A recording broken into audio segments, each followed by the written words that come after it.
In 1863, a small but growing group of believers scattered across the northern United States agreed to take the name Seventh-day Adventist. They wanted a name that reflected their belief in the second coming of Christ, as well as their observance of the seventh-day Sabbath. 3 years later, they met again to officially establish the Seventh-day Adventist Church. Church structure gave them the framework they needed to conduct early mission work and spread the Adventist message of hope. Next year marks the 150th anniversary of that decision. Earlier today, I sat down with Adventist historian David Trim to learn more about the significance of this milestone. Thanks so much for speaking with us, David. It's a pleasure to be with you. How should we approach this milestone in church history? That's a very good question. I think it's bound to evoke somewhat mixed feelings.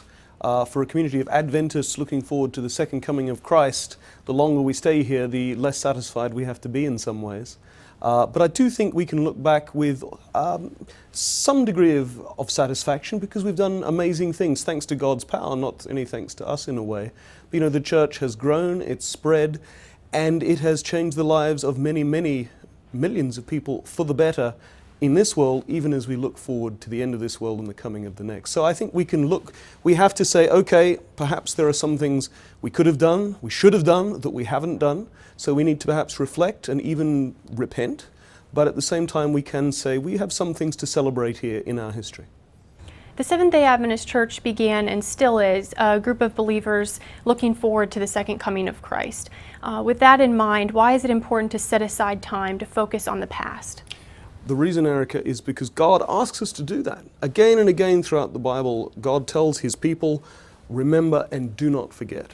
And our own prophetess Ellen White says something similar. She says, we have nothing to fear for the future except as we shall forget the way the Lord has led us in His teaching in our past history.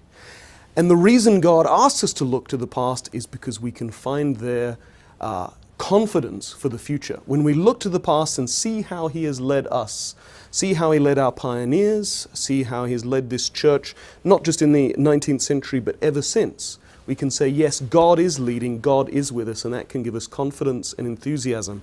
But we can also find inspiration because of the commitment, the self-sacrificial commitment of our pioneers, and that can inspire us for the future. For local church members who are interested in marking this milestone, where would be a good place to start?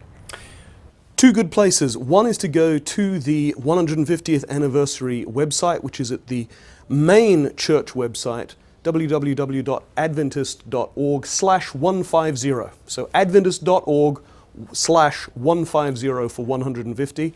That has resources specifically relating to the 150th anniversary.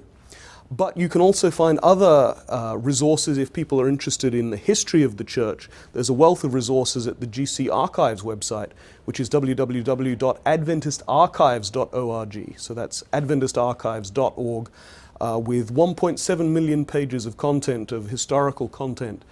So there's two good websites that they can start, that they can mark this anniversary in their own lives, for their local church, and for the world church. Thanks so much, David. Thank you for having me.